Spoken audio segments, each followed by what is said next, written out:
What's up, everybody? Welcome to BzG Plays Ratchet and Clank. My name is Barrett Courtney. I'm one of your usual Let's Players, and here joined with me today is the Ratchet and Clank expert, Henry Montiero. What's up, Henry? How are you doing today? I am so fucking excited. I mean, we've been waiting forever. What seems like forever. Today we've been waiting for about 2.5 hours. That was sort of a mishap on my part. I assumed that this game would be here by the time I got home from work. That we would be like, oh, get here at 3, Henry, so we can just like sit down for an hour and play this game.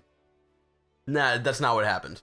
UPS totally was not here by the time I got home, which was total bullshit because they dropped off Star Wars last week, totally before I got home. So whatever. But let's play Ratchet. Let's play some Ratchet and Clank. They're probably just like, hey, everyone ordered Star Wars, so we have to get it to them on time. Alright, I'm going to do normal, because here's the thing, Henry. You know this about me. Maybe some other people don't know this about me. The only time I've ever played a Ratchet and Clank game was the second one, at your house. On the worst level. On the ship level, where I have to shoot a bunch of things, and I don't know any of the mechanics. The exact ship level is the one where you're in the clouds, where you're in the cloudy city. Uh-huh. Not to be confused with Cloud City from Star Wars. No. Okay. There's three ship levels in that game, and the only good one is the first one. Okay. Because the second one has you in like this sphere in space, where you have to shoot these targets before robots can come and repair them. Okay. And it's so frustrating. It took me forever to do. All right. So we seem to be in some sort of jail place, prison. Okay. That's about right. Now, from what I've heard, Henry, because you love Ratchet and Clank, from what I've heard,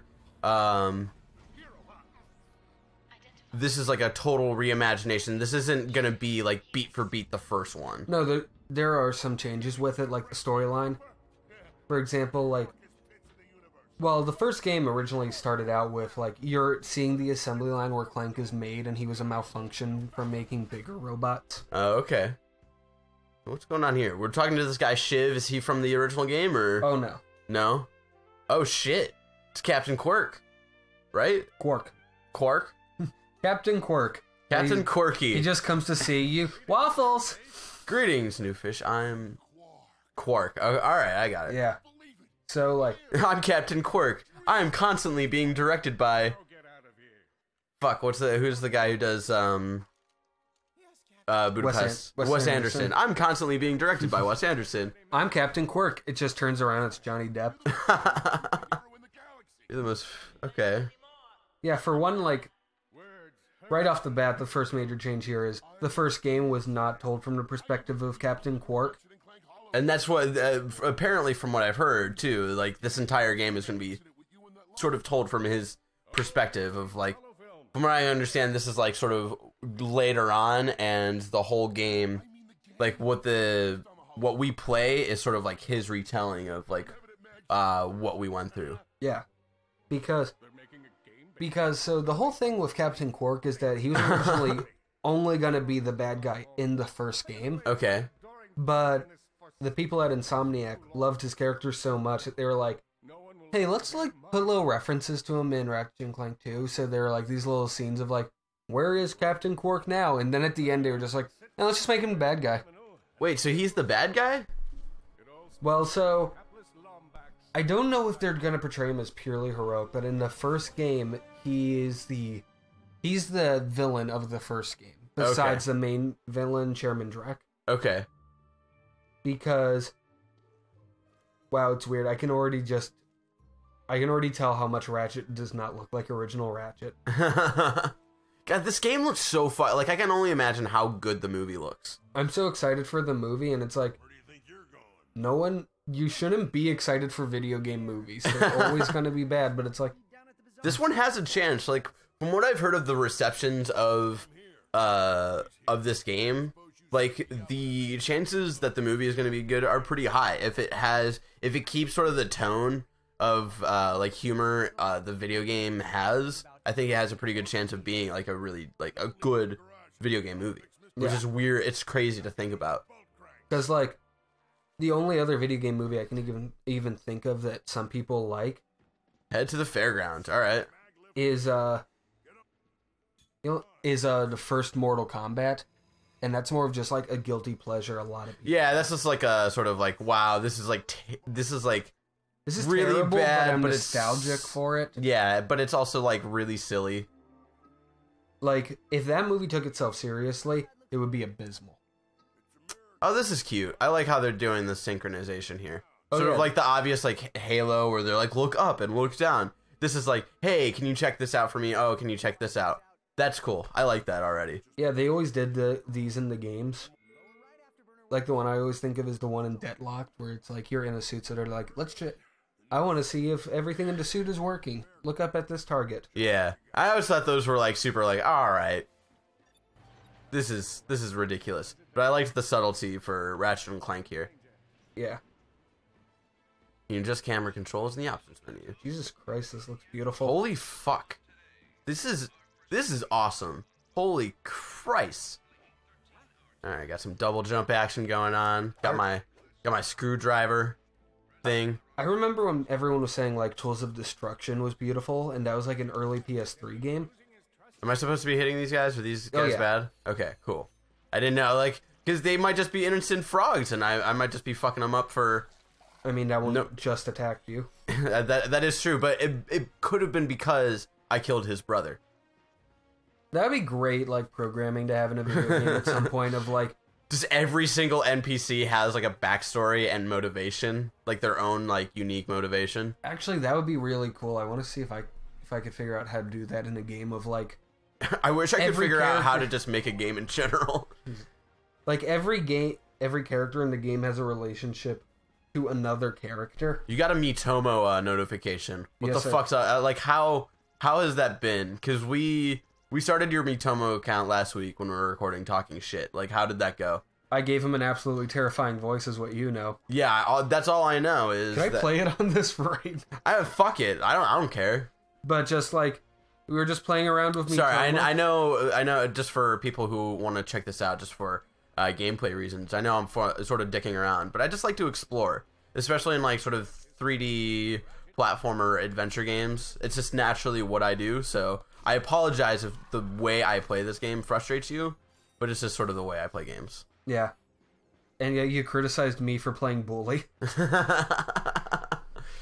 But so we got Miitomo the last time we were recording this week's episodes of Talking Shit. No, oh wait, if you're watching this Let's Play, last week's episode of Talking Shit. Last week's episode. I'm thinking this week's because this is when we're recording. Yeah. It's fucking confusing. Just what I've learned is just don't mention the timeline of recording things on camera because people get confused and it like makes us confused and it's just gotta let it happen. Yeah. But anyway, so at one point we're recording Talking Shit and we're waiting for like files to export and Henry's just like, hey, let's fuck around with Miitomo. Because I decided to just get it. Because I was like, I heard people talking about it. Yeah. And I actually knew so little about it, I thought it was a 3DS app. But eventually, like, I got it and we started playing around with it. Ooh. And it's not loading right now because of the connection here. Yeah. I've got like really shitty connection in my apartment, which sucks. Yeah. Like it's really, do you have Verizon? Oh, you have AT&T. That is weird because Alyssa, my girlfriend who I live with, she has AT&T and she gets really good service here, but I have Verizon and I get really shitty service. Or maybe she doesn't. AT&T service is the weirdest thing because like me and my dad both have AT&T. We'll be in the same place and his phone, oh there we go. Okay, we've got Henry popping up in Miitomo right now. And so I was playing around with the voice and I realized like, oh, you can change the sound for it after like 30 minutes of us trying to come up with the most offensive things possible. Oh yeah. Because there's no censorship on this thing.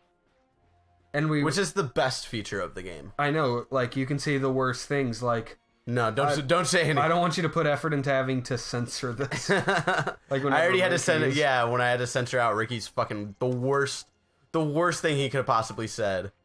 And I had to edit that out.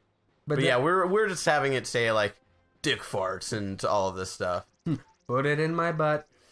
Greetings, cadets, and welcome to the Galactic Ranger recruitment event. Cool.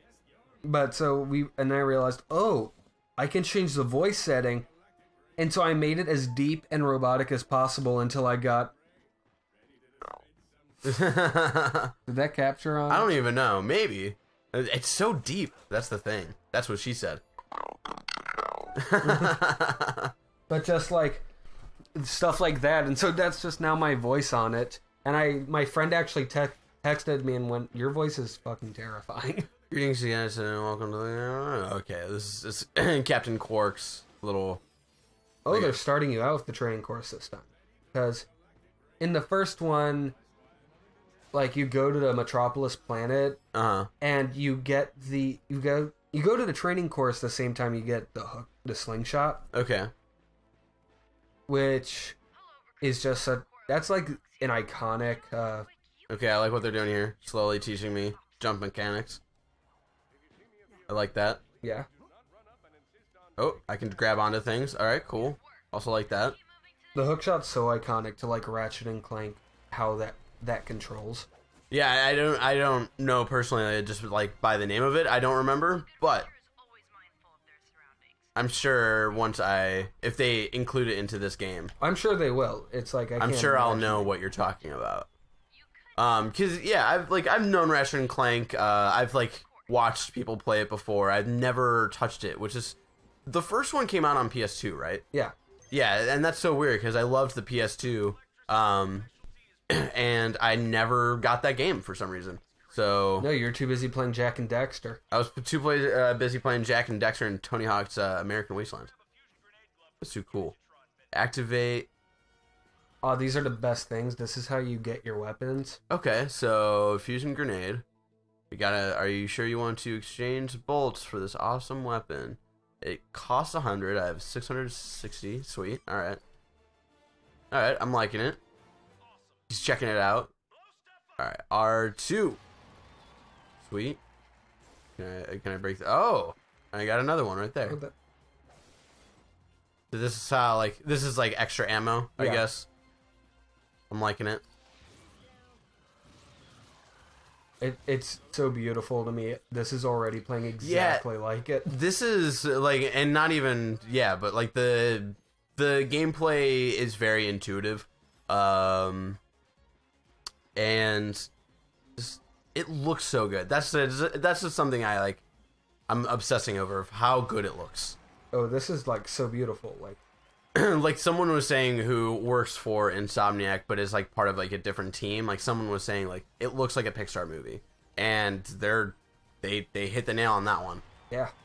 All right, well, it's funny to me how actually it's funny to me because every game, every time like a 3D platformer comes out, like people go, oh, it looks like a Pixar game. Like people were saying that about Super Mario 64 when it came out. That's cute.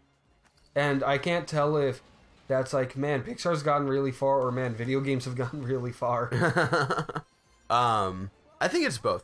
Okay, so there's these like holo cards now in this game. Those are new.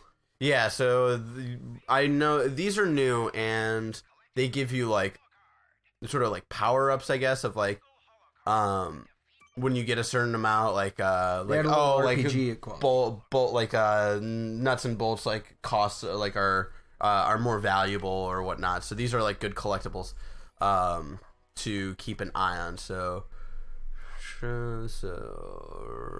flip card. Yeah, it's so this is interesting. I'm interested to see what this will, how much I'll actually pay attention to this, you know? Oh, we got a map here. Ooh. Map of the level. All right. Well, there you guys go. We'll be returning tomorrow. That was it for today, but we'll be returning tomorrow for some more Ratchet and Clank, some more Ratchet and Clank talk, all that good stuff right here on BzG Plays. Remember, our Let's Plays go up every weekday, 12 p.m. Pacific Standard Time. Thank you guys so much. Thank you, Henry, for joining me this week. No problem. Talking to me about Ratchet and Clank and the history and whatnot, which I love. I'm loving all the things that I'm learning right now. But anyway, thank you guys so much for joining us. Until next time, have a great day full of all great 3D platformers, much like Ratchet and Clank. Thank you.